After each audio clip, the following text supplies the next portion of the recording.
top 3 finalist zinga gospel singer om chun ti deuh kher taila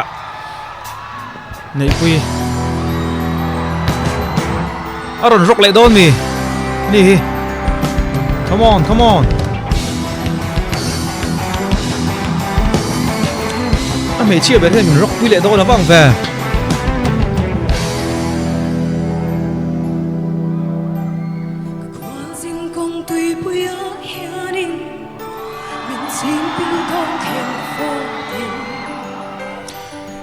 he la hi astoyam o ngro ka soisol palang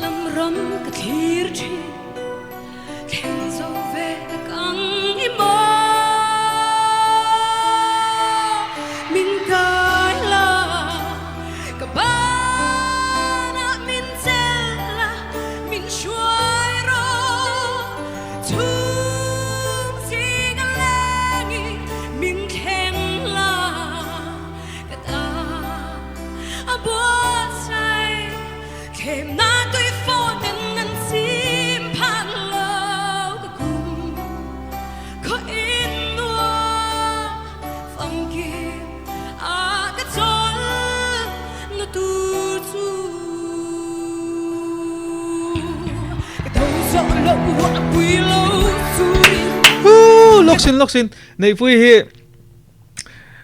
a mentora zaramchhani a omantia taktange ka hrelowa ani karinga a ti vel dan tele ala thana tang hian zaramchhani ka alang training ka ria wa pui ve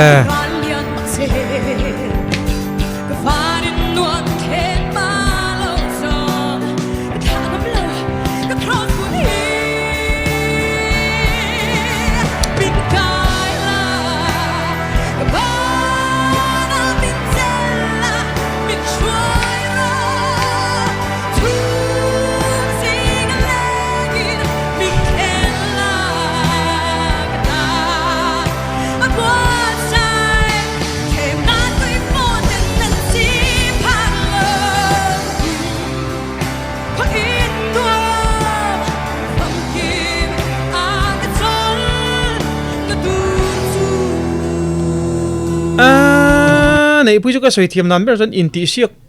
po hi anglo ka ti pressure engma hi a ma chon ve anei ve ngai lo emoni o ti the hi nia top 10 atanga tlato guest artist ron zai du to ka ron sapatal hi ang ka ti ber avan pui thei ve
nghe zia hedia chiat zia ka van ning tak lo top man kha zanin chu anzai thaim vek ka tian cha thaim vek maya kan sei lo ko ngat judge te comment main a ma zong han contestant a top 10 abi ten top 10 me pon top 50 tang han contestant a pressure sang mm3 na pressure kha contestant zong chunga om vek ani kha pressure sang tak thina kha tuna chon just te chunga om ve thung do na chuwang chuan zaina hian ka khongai ber chu judge ten ni eng thutu na po siam sela soisel tok mi tlem te kan omanga ma se zo fa te kan ril ru te hi dik chho sot ka tia rethiam atam zo kanom line rethiam lo chon om nge nga judge ni hi a hreom thin hetiang jana hian an zai tha em vek sia ke chuan ti te po ka chak vi umero chu engen soi ngai thla phot tem judge ten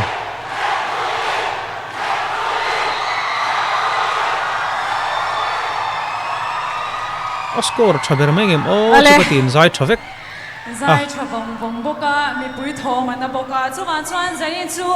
kan du sak deu le bi ka nga nu long chuna ni boka endik tu zinga changwan I du ber han thak ma sa ber tele miss các bạn lo em Miss Jawi mi Neihpuii tu na han min nuai som vek min nuai dar vek thela chui shem ke phei chu mo mutla gom don lo ti ki chiang sa ho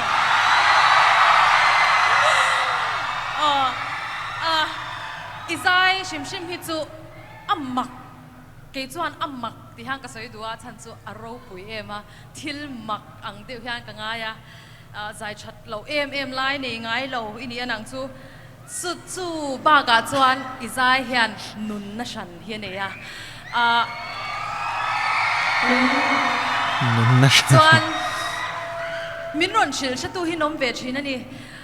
Neihpuii zai ka ngai thla ka changin dam na ka changa wow avaro pui ve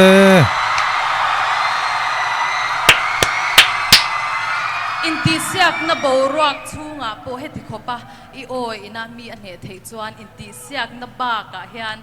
thilawati thei don em chu wang chuan apetu chei fak le top mayang o avaro pui ve Neihpuii stage come on LSC nei me pui khop my performance in chei lai mai chin do na lo enge online lo wang chung te na isia lo lan itan an non pata sa vek do me stage hi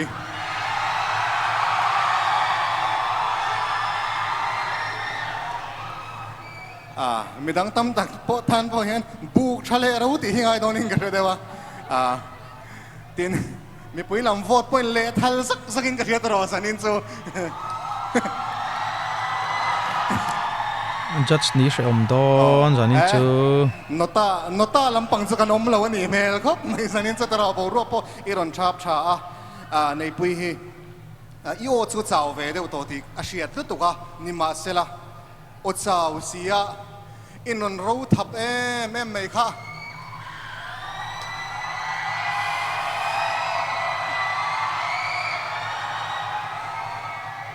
rawn masalama kalau comment to dan se nang hi chu in zai tak ki chu min pui kuma lei min humang hi ni ka ti kha zanina chen hol hi min humin ka riat ro pui thina lung len thla don khop mai ma se zo ka wanga soi to he thu hi ka soi non liang gos pathian rongbol na pathian mi te music manga rimoi manga an pun khom na mun ani to phat chuan nang hi chu ram ri kham om lova zai thei in in ka sia lo le to ke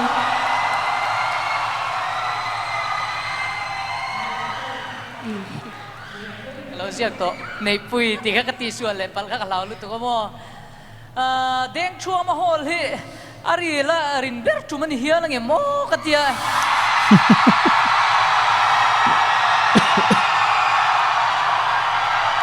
a kho rum maya ui pahat ka lo la nei le mo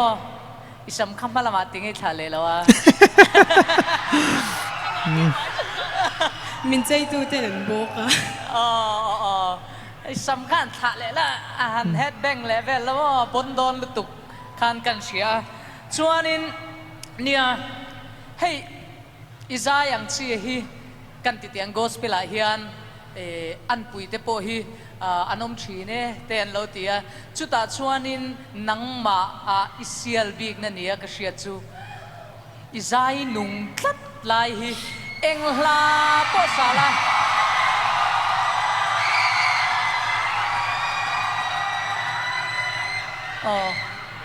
engla po sala ani dan tu rangin ni ron sa chuak thine ni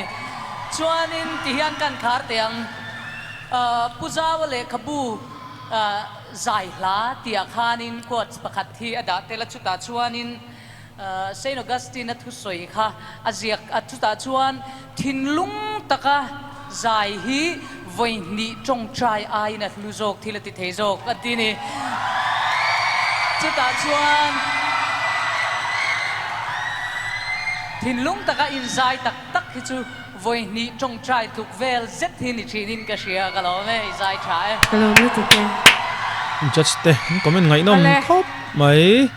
Hello man. kan du to ka nga atom nang kan soi du chu alung len thla don khor thla don na zanin bak hi en turom don to lawa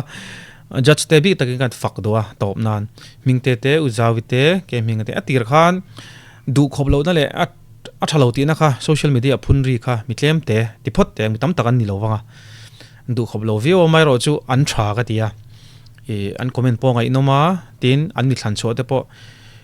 an ti tha ka ti view mai soi treu ka chaka ma ro chu hun ani lova tuna tang re lo te Mizo Idol season 8 winner kan hredo na chuwang chonin nga live lai lo ri ek ve kha chakam sia kan du tok photang judge te le contestant zong zong te an fakom an ti tha ka ti Mizo Idol season 8 a mu nom tak zet mai